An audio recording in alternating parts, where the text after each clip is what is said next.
Hare Krishna, everyone, dear devotees. Welcome you all. And let me share the screen.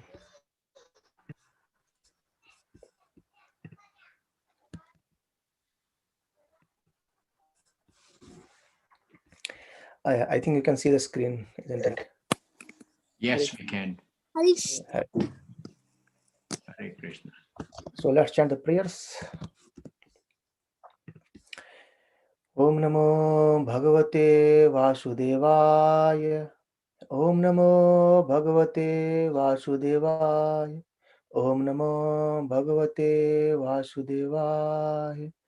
Nārayaṇam namaskritya naram chaiva narottam devim saraswatim vyasam tato jayam udire nashtaprayesvu avadhiresu nityam bhagavata sevaya bhagavate uttama shloke bhaktirvavati naistike krishnaya vasudevaya devaki nandanaya cha nandagopa kumaraya govindaya namo namaha namaha pankajanaಭಾಯ नमः पंकजमालिने नमः पंकजनेत्राय नमस्ते पंकजाङ्ग्रहे ॐ अज्ञानतिमिरान्धस्य ज्ञानाञ्जनशलाकया चक्षुरुन्मिलितं येन तस्मै श्रीगुरुवे नमः श्रीचैतन्यमनोभीष्टं स्थापितं येन भूतले स्वयं रूप कदा मह्यं ददाति स्वपदान्तिकम् नमो विष्णुपादाय कृष्णपृष्ठाय भूतले श्रीमते भक्तिवेदांत स्वामी नीति नामिने नमस्ते सरस्वती देवे गौरवाणी प्रचारिणे निर्विशेष शून्यवादी पाश्चात देशतारिणे जय श्री कृष्ण चैतन्य प्रभु नित्यानंद श्री अद्वैत गदाधर श्रीवासादि गौर भक्त वृंद हरे Krishna Krishna Krishna Hare Hare Hare Ram Ram Ram Hare Hare. Hare Krishna, dear devotees. Hare Krishna. Welcome you all on our ongoing discussion of Srimad Bhagavatam. So, we are discussing in Canto 9, which is called a liberation.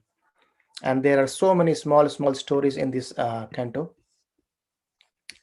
So, we discussed, I think, chapter 3 yesterday, and we'll continue from chapter 4 today. Okay. So,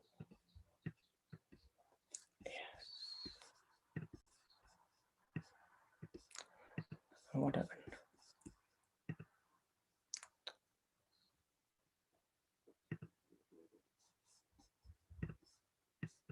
Okay, sorry, some problem in the network. Yes, so here in chapter 4, we'll see a great pastime of Ambrish Maharaj, and we'll see how Ambrish Maharaj being saved by Lord Hari as well at the end. So, but after describing this lineage of Manu, Sukadeva Goswami describes now about a son of Nābhāga, who is Nābhāga, and he lived with his spiritual master for a long time, and his brother thought he would not return. Then they shared their father property between them, right? And so it happens normally, the property of fathers being shared by the children's by the son. So they all did the same thing. And when Nābhāga returned, then he asked for his share. So Nābhāga has many children, and they have shared their divisions of the property. And Nābhāga, he went for self-realization, and he was staying a long time with his spiritual master. So other sons or his brothers thought that he might not return back to his to take his household life, and he might take from to sannyas order of life over there, and they shared the property. However, after a long time, Nābhāga, he returned, and then he asked for his share. So the other brothers, they told that, we have kept our father as your share, so you should accept as father as your share. and he was very kind, and he accepted what they said, and he went to his father and he said, my dear father, as per my brothers, so you are my property now. And then his father Nabhaga, he said that I am not your property, and they are cheating you. I can't be saved, right? So they are cheating you. And then he advised him that descendant of Angira Muni, they are doing a sacrifice and they are performing a sacrifice. And so you go there, and in the sacrifice, they will be doing some mistakes. So what you do, you correct them, you correct their mistakes. And so once you correct their mistakes in the sacrifice, they will give you a huge amount of remnants from the sacrifice. And then you can take those remnants as your property, and then you can actually continue your living things. And then as described by his father Nābhāga did the same thing. Nābhāga went to that sacrifice arena, and then he kind of he did this, corrected the mistakes, and then he chanted the hymns properly, and the sacrifice was being done.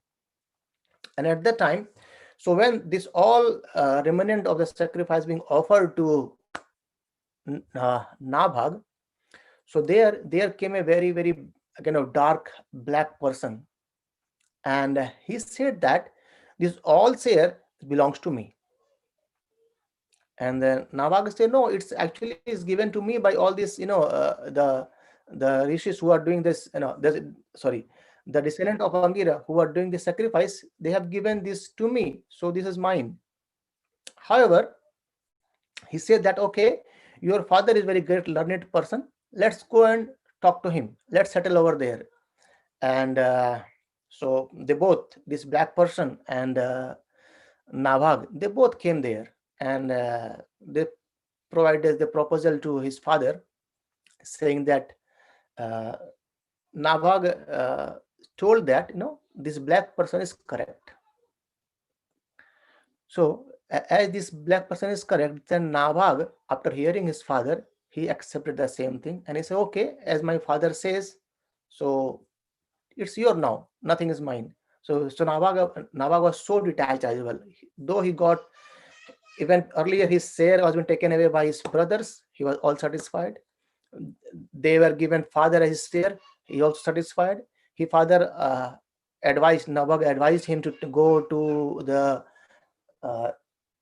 sacrifice doing by the descendant of Angira and take the remnant from that sacrifice, and that also been taken by this black person.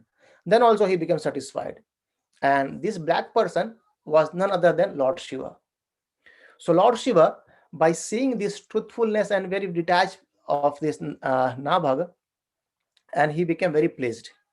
And then the Nābhāga, so the Lord Shiva actually, after just taking things, he gave everything back to Nābhāga, and then he left back. So he was just a pastime. Lord Shiva was playing with the Nābhāga, and the Nābhāga stood winning. So though he gave everything to Lord Shiva, but he again got everything back to him by Lord Shiva itself. And here it's being said that if one hears and chants and remembers this narration, so the pastime of this Nābhāga and Lord Shiva pastimes, especially the Lord Shiva pastimes with Nābhāga, if one hears and chants or remembers this narration in the morning and evening with great attention, he certainly becomes learned, experienced in Vedic hymns, and also expert in self-realization, so that he can understand what the self-realization is. And so, going ahead, Sukadeva Goswami explained that the son of Nābhāga was Ambarīṣa Mahārāja. So Nābhāga, he got a son called as Ambarīṣa Mahārāja, and he was a very, very great exalted devotee. And then he was actually being cursed by an brāhmana, and however the curse could not touch him. So as Sukadeva Goswami explained the lineage of this dynasty, then as soon as he said that this Ambarīṣa Mahārāja was a great devotee, and also he was being cursed by a brāhmana, but he was not touched by this curse. He was always saved, And then Sukadeva Goswami, Parikshit Maharaj, very curious to ask the question. He wanted to hear this pastime. He said, I wish to hear about more of, Mahārāja Ambarīṣa, and what happened, and why does this Brahmana cursed him, and who actually is not a good act from a Brahmana to curse a great devotee of like Mahārāja Ambarīṣa. So please elaborate this story to me. I want to hear this. And also, as we know, he always all the time says that no, hearing about the pastimes of Lord and his devotees is always glorious, always auspicious. So he wanted to hear this pastime in a more detail. Then Sukadeva Goswami explains this narration saying that Ambarīṣa Maharaj, the most fortunate personality, and he was the king of the entire world. And however, he was not at all attached to the opulences of this world, and he was completely detached. And he knew very well that all such opulences is material, like that which is imagined in a dream, and such opulences will ultimately be destroyed. So we know very well that we might in a dream we may think of anything, but when the dream breaks, that thing might not be there. It's all imagination. And in a similar way, he said that this all material opulences are at one time going to be destroyed. These are all temporary. And then he said that Ambarīṣa Maharaj was a great devotee of Lord Vasudeva. And he explains there are 3 verses in this chapter are glorified. And then also we can understand this, that how can we serve Krishna by our different body senses. And Sukadeva Goswami described this like in how he was basically, Ambarīṣa Maharaj was serving, how he used to use his mind, body and senses in the service of Lord. This is also learning for us. We can also use these teachings to serve Lord. The 3 verses, very, very nice, beautiful verse. He says that Ambarīṣa Maharaj always engaged in his mind in meditating upon the lotus feet of Lord Krishna. So that's the first one. Mind is being engaged in worshipping or remembering Lord Krishna, right? Save manah Krishna padarvindayor. So mind is engaged in meditating on Lord's lotus feet. And his words, Vasamsi, he says his words is describing the glories of the Lord. So mind is engaged in meditating on Supreme Lord. Words which comes from our mouth, are glorifying the glories of Lord. And his hands are being used in cleaning the Lord's temple. And then his ears are engaged in hearing the Lord's words spoken by Krishna or about Krishna. So maybe this, like Bhagavad Gita is spoken by Krishna and Srimad Bhagavatam is spoken about Krishna. So both are transcendental to hear. And then Ambarīṣa Maharaj always engages in his ears to hear about Krishna Katha. And then he engages his eyes. His eyes are engaged in seeing the deity of Krishna.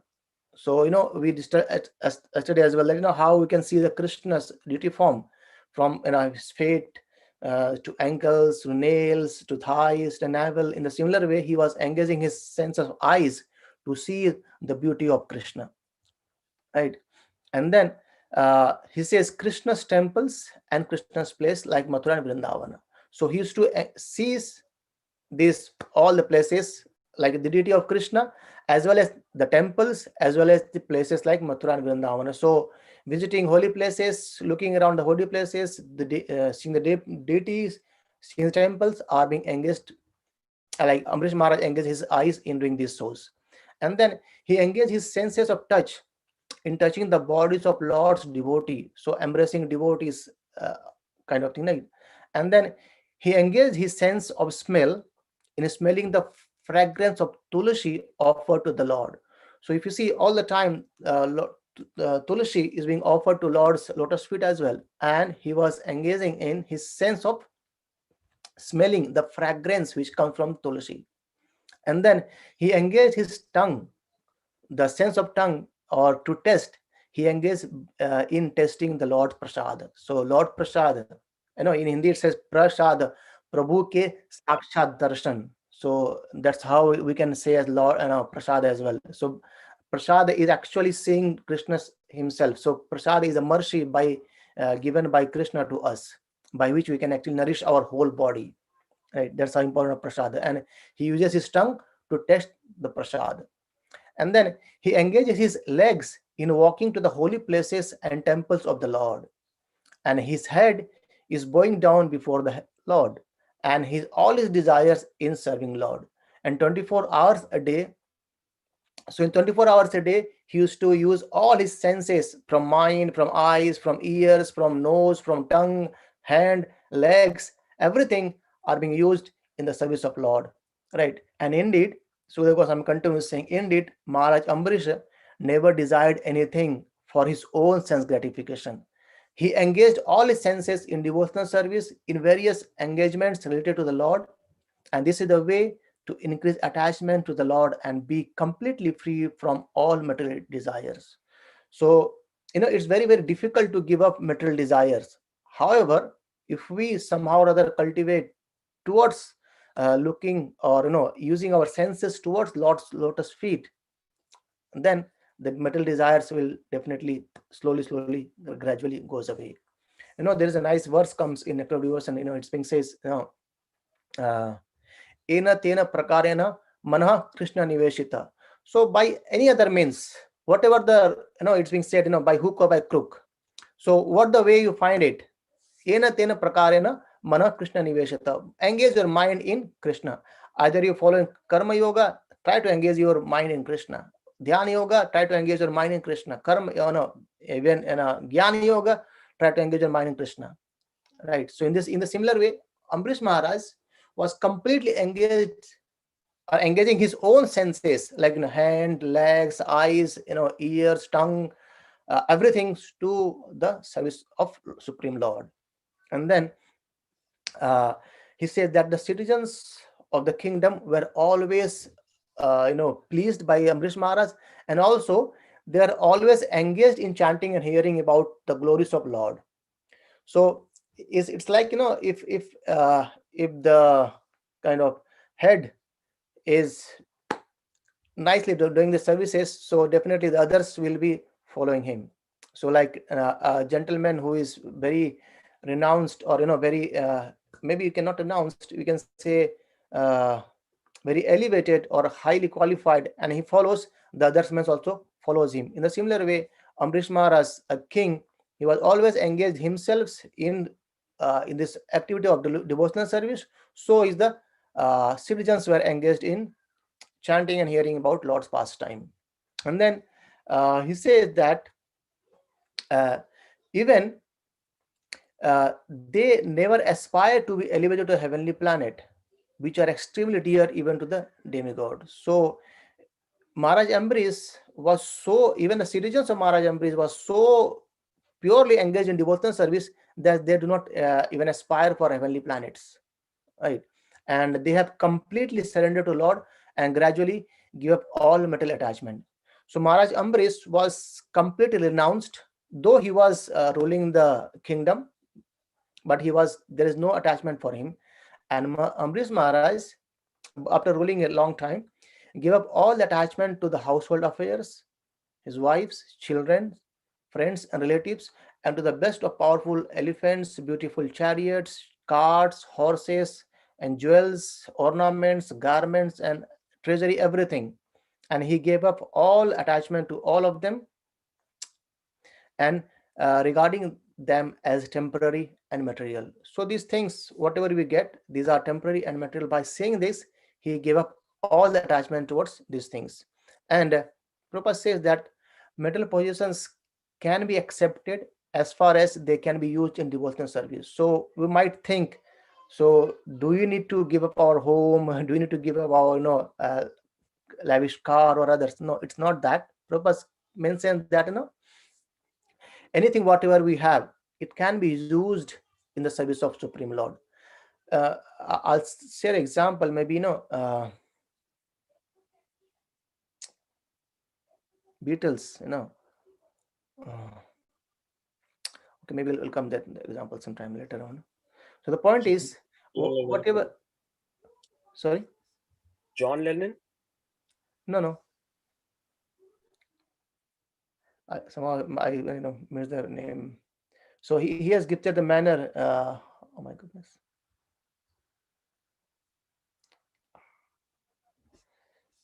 George Harrison. Yes, sorry, George Harrison. Thank you very much.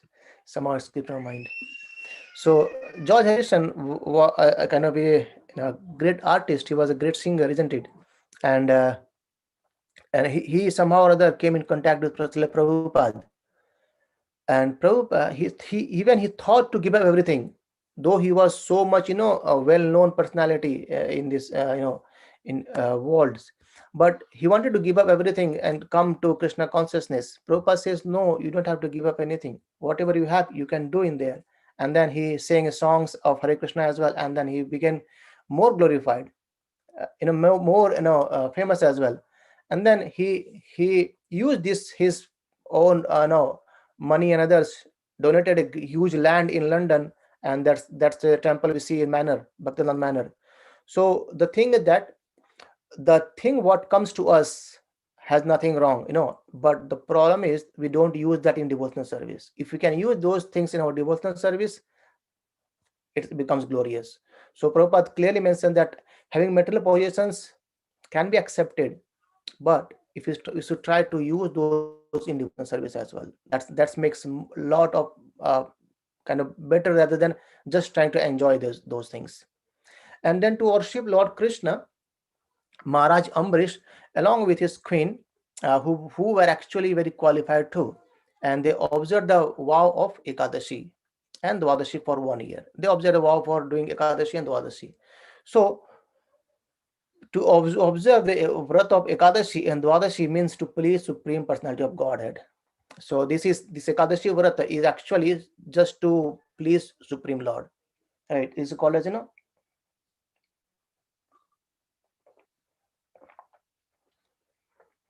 And then Prabhupada explained that a person who has no mother at home and whose wife is not agreeable with him should immediately go away to the forest.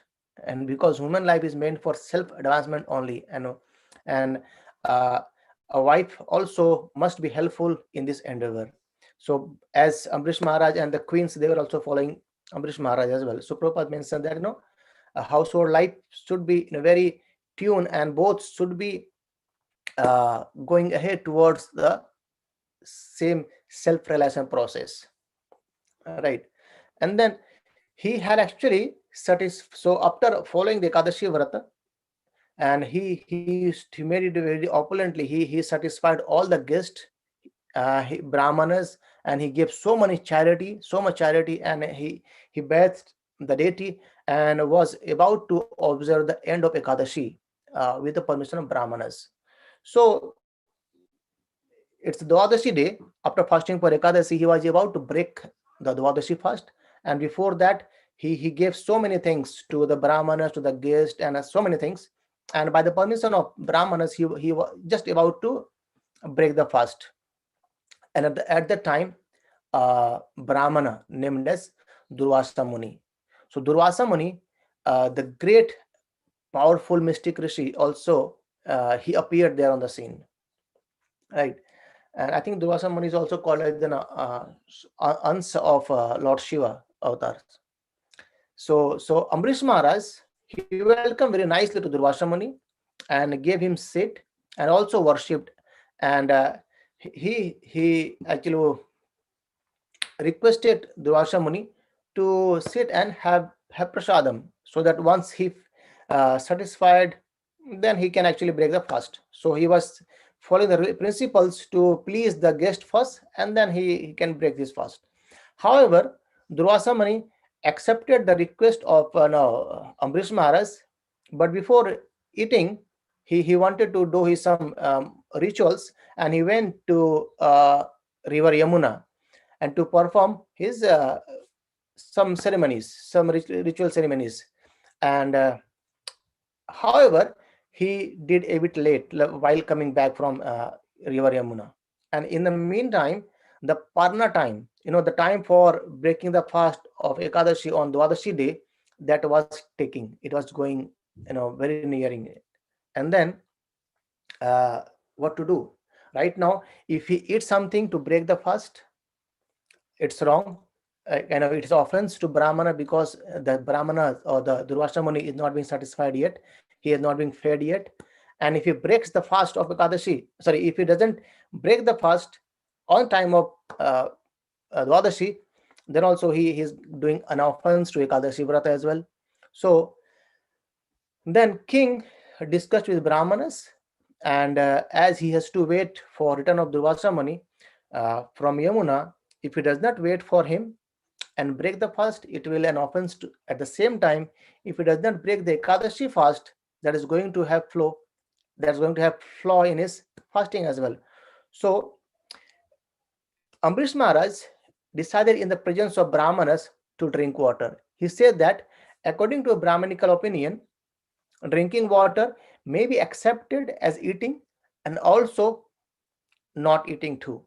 So it is being advised to take water in the current situation. So if he take the water, one drop of water also, it breaks the fast, as well as it doesn't break the fast. So in the same way, he's actually following both or pleasing both. He's breaking the fast as well, and also not breaking the fast too. So breaking the fast of Ekādaśī in Dvādaśī time, and he is also not breaking the fast by pleasing Durvāsā Muni. And then once he drank the water, a sip of water maybe, and then Durvāsā Muni returned from bank of Yamuna. And the king received him again very well and offered all respect. But Durvāsā Muni, by his mystic power, could understand that the king Ambarīṣa has drunk water without his permission. And by this act, he became angry. And Durvāsā Muni became so angry, and he started, he said that, see the behavior of this cruel man. And he is not a devotee of Lord Vishnu. Being proud of his material opulences and his position, he considered himself as God. And just see how he has transgressed the laws of religion. And he has not, I haven't given the permission, and he has not been offered me everything well. And now he has done offense to me. And then Mahārāja Ambarīṣa, he said that you have invited me to eat as a guest, but instead of feeding me, you yourself has eaten first. So that's wrong, as Durvāsā Muni is saying. And because of your misbehavior, I shall show you something to punish you. So right now, Durvāsā Muni is well known for becoming angry, and he became so much angry on Ambarīṣa Maharaj, and that he wanted to kill Ambarīṣa Maharaj because of just little drop of water. Right?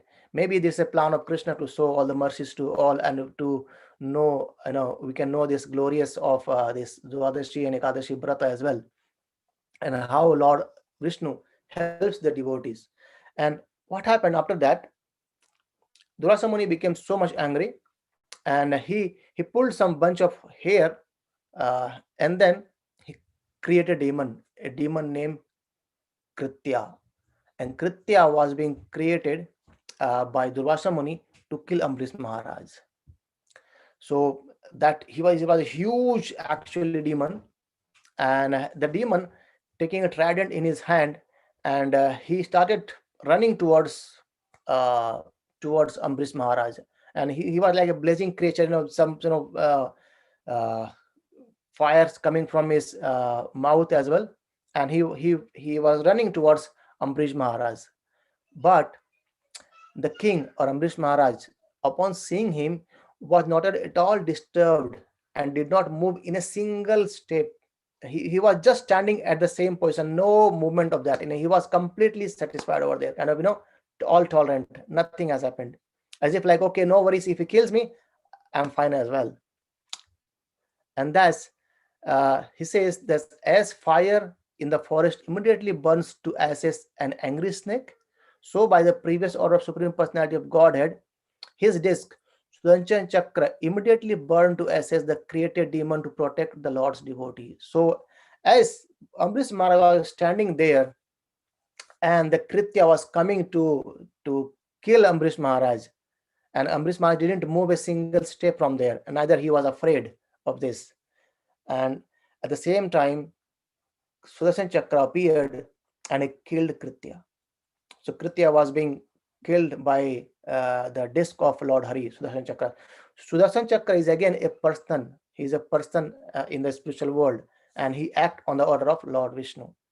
So the Sudarshan Chakra killed this Kritya. Not only he killed Kritya, not the demon, he started following Durvāsā Muni now. So Prabhupada writes in this purport saying that as a pure devotee, Mahārāja Ambarīṣa, although in such danger, did not move an inch from his position, nor did he request the Supreme Personality of Godhead in the core of his heart, or no, Supreme Personality of Godhead for his protection. And he was fixed in understanding that it was certain that he was simply thinking of Supreme Personality of Godhead in the core of heart. Though he was thinking about Lord, but he is not asking or not requesting Krishna to protect him. And also, he didn't move an inch from his position. And Prabhupada says that a devotee is never fearful of his death as well. And for he meditates on the Supreme Personality of Godhead, and not for any material profit, but as his duty. And the Lord, however, knows how to protect his devotee. So Lord, we all know that Krishna is residing inside our heart as a Paramatma, and he knows how to protect his devotee and when he is need. And Chakra, Sudan Chakra, he came and killed this demon Kritya and started following Durvāsā Muni. So Durvāsā Muni is now in danger, not Ambrish Maharaj. So Durvāsā Muni, by seeing that this Sudan Chakra is coming towards him, he out of fear ran from here and there. He started swiftly running from the cage of Sumeru mountain, but still he could see that Sudan Chakra is following him. And just to protect himself, Durvāsā Muni flew everywhere in all directions, but he could not escape from Sudarshan Chakra. Sudarshan Chakra was following him. Wherever Durvāsā Muni is going, he could see he could feel the heat of Sudarshan Chakra is coming towards him. And at the end, he actually is being described that he went on the sky, he went on the surface of earth, in caves, in oceans, in different planets as well, but nothing. He was not being saved anywhere. And then when he could imagine that no, nothing has saved me, he went to Lord Brahma. He approached to Lord Brahma and said, "Oh my Lord, kindly protect me. Kindly protect me from this blazing Sudarshan Chakra sent by Supreme Personality of Godhead. So please help me, please save me."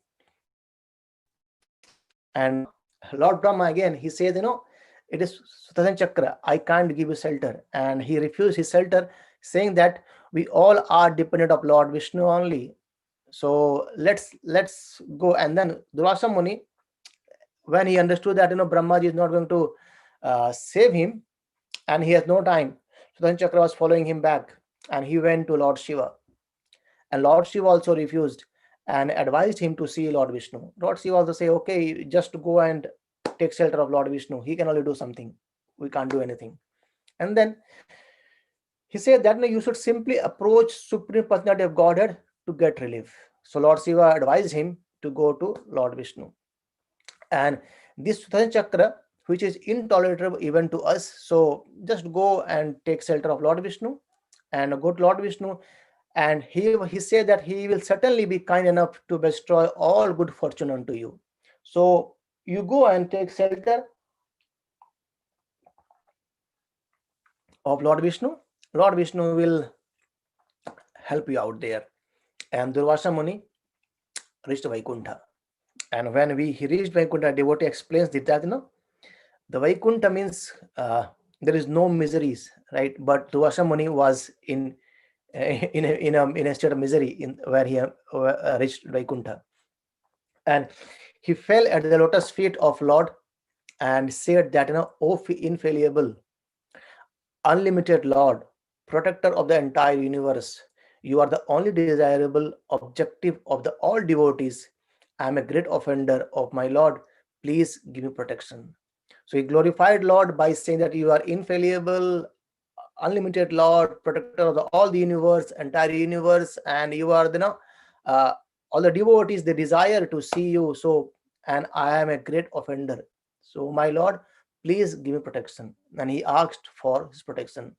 And I have offended your devotee, so please help me out. And you know what? Lord Vishnu said, I can't help you as well. See, imagine what Lord Vishnu said here. Lord Brahma refused, Lord Shiva refused, and now Lord Vishnu is refusing to give him protection. So Brahma anyway refused, and then he went to Lord Shiva. Lord Shiva guided him towards Lord Vishnu, and Lord Vishnu is saying, I am under the control of my devotees. So if you want protection, you have to go back to the devotee whom you have done offenses. And Lord says, Lord says to Durvāsā Muni said, I am completely under the control of my devotees. Indeed, I am not at all independent. So remember in the first verse, Krishna says, Swarat, he's independent, isn't it? And now Krishna is saying here himself that I am not independent, but I am being controlled by my devotees. And because my devotees are completely devoid of my material desires, I sit only within the course of their hearts. And what to speak of my devotees, even those who are devotees of my devotee are very dear to me. So any person who is devotee of the devotees are also dear to Lord Hari. And that's why, uh, Prabhupada always says, we are servant of Supreme Personality of Godhead. So we don't say we are God, we are servant. Right? No. Jivara Sarupa hai Krishna Nitya Das. So we are eternal servant of Supreme Lord. And Supreme Lord is saying that anyone who is a devotee of my devotee are very dear to me. So Krishna is not saying that if you are devotee of me, then you are dear to me. He's saying that you are the devotee of devotees. So like our spiritual masters, they are devotees of Krishna. We are devoted towards spiritual masters. So we can become dear to Krishna as well. And anyone who wants to control Lord Krishna, devotee, no, bhakti is the process. However, the devotee don't desire to control Krishna, but Krishna get controlled by the devotees. In the past time, he's saying that no, I am not at all independent. And Lord, to increase the transcendental bliss, he says, he requires association of devotees. So he want to enjoy these pastimes and he want to play with the devotees. So he is to do this. And then he says, since pure devotees give up their homes, the wives, children, relatives, riches, and even their lives simply to serve me without any desire for material improvement in this life or in the next life, how can I give up such devotees at any time? So imagine the position of devotees, isn't it? Because a devotee provides everything towards him, right? No, because they somehow or other, they somehow or other engage their mind in Krishna consciousness. And so Krishna is also doing the same thing. He also been captivated by the devotees, right? And he's been captured by the devotion of devotees. So he said, as a chaste woman bring their gentle husbands under control by service, so the pure devotees who are equal to everyone are completely attached to me in the core of the heart and bring me under their full control. So devotees, they in fact they control the Lord by their devotion, because they completely give up everything for the service of Lord.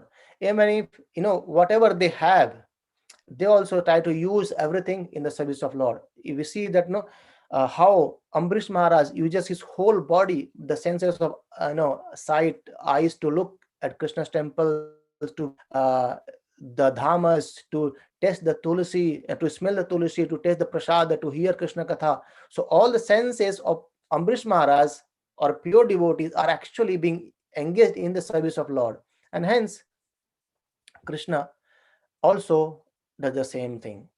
And Prabhupada says that my devotees who are always satisfied to be engaged in my loving service are not interested even in the four principles of liberation such as Salokya, Sarupya, Samipya, and Srishti. Although there are automatically achieved by their service. So liberation is actually a byproduct of devotional service. So when we worship Lord Hari with full devotion, the result or liberation comes by automatically. The devotees have no desire for liberation, but it comes by its own way, by its own accord. So, and then what then is to be said of such perishable happiness or elevation to the higher planet system? So liberation is going back to the Godhead, towards spiritual kingdom, and the happiness we get in this higher planet like Śivaloka, there is no comparison between that. So like sometimes people they do so many pious activities just to go to a higher planet and enjoy there, but that happiness is again temporary. And then in the last two verses it says, the pure devotees is always within the core of my heart and is always in the heart of the pure devotees. I'm always in the heart of pure devotees. So Krishna is explaining here that the pure devotees, they are always within the heart of my heart, so within the core of my heart, and I am always in the heart of the pure devotees. So the both way around, Lord Krishna thinks about the devotees, and the devotees always think about the Krishna. So there is a loving exchange between the devotees and Krishna. And then my devotees do not know anything else me, only me. They know only me, and I do not know anyone else but them. So ye tamam prapadante tam tachaksha vayamaham. So as we surrender, we get reciprocated as well. So as much you surrender, you get the reciprocation from Lord Hari too. And in last verse, Sukadeva Goswami explained that Lord Vishnu is saying to Durvāsā Muni, he says, "O Brahmana, let me now advise you for your own protection. Please hear from me. By offending Mahārāja Ambarīṣa, you have acted with self-envy. So therefore, you should go to him immediately, without a moment's delay. And one's so-called prowess, when employed against the devotees, certainly harms he who employs it. So thus, it is subject not to object who is harmed." So here the meaning is, when we try to harm the devotees, so the devotees don't get harmed, but the other way around, it harms the person itself. And Durvāsā Muni has actually, there was no kind of offend by Ambarīṣa Maharaj. He was just a drop of water, and he also, that being done in front of all the brāhmaṇas, saying that as per the scriptures, taking water doesn't break the fast, as well as it also break the fast. So both way around, there was nothing to be so much angry by Durvāsā. It was Krishna saying that no, it was just because of your self-envy. You became so proud that, okay, how this king has not respected me, how this king has not asked me permission and break this fast. But he didn't consider that the time of breaking the fast was also taking, right? And then he said, "Oh, best of brāhmaṇas, so go immediately to King Ambarīṣa and the son of Nābhāga, and I wish you all good fortune. If you satisfy Mahārāja Ambarīṣa, then there will be all peace for you." So by saying that, Lord Vishnu, he instructed him, he in fact guided him, Durvāsā Muni, to go towards the lotus, towards the Ambarīṣa Maharaj, and take shelter of him. So that's again a learning for us, that even if we sometimes by knowingly or unknowingly, when we do some offenses towards devotee, we should basically directly go and ask forgiveness from the devotee as well. So please forgive me, it has been done by knowingly or unknowingly, so please excuse me, kind of thing. So when the devotees are being pleased, when they give excuses, Lord's excuses as well, right? So sorry for taking it more time today, and that's how we end chapter 4. And next chapter 5, we'll see how Durvāsā Muni being spared, his life is being spared by Ambarīṣa Maharaj, and we'll follow on.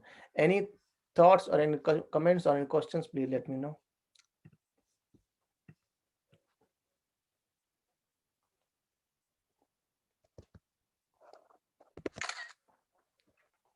Okay. I hope you can mute yourself, isn't it? Yeah. Yes, we can. Okay, yeah, that's fine then. Yeah. Yeah.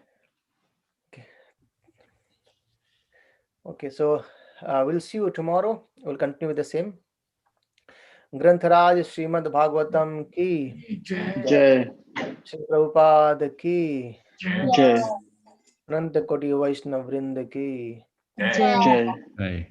Hare Krishna. Hare Hare Krishna. Hare Krishna. Prabhuji, it's 7:30 tomorrow.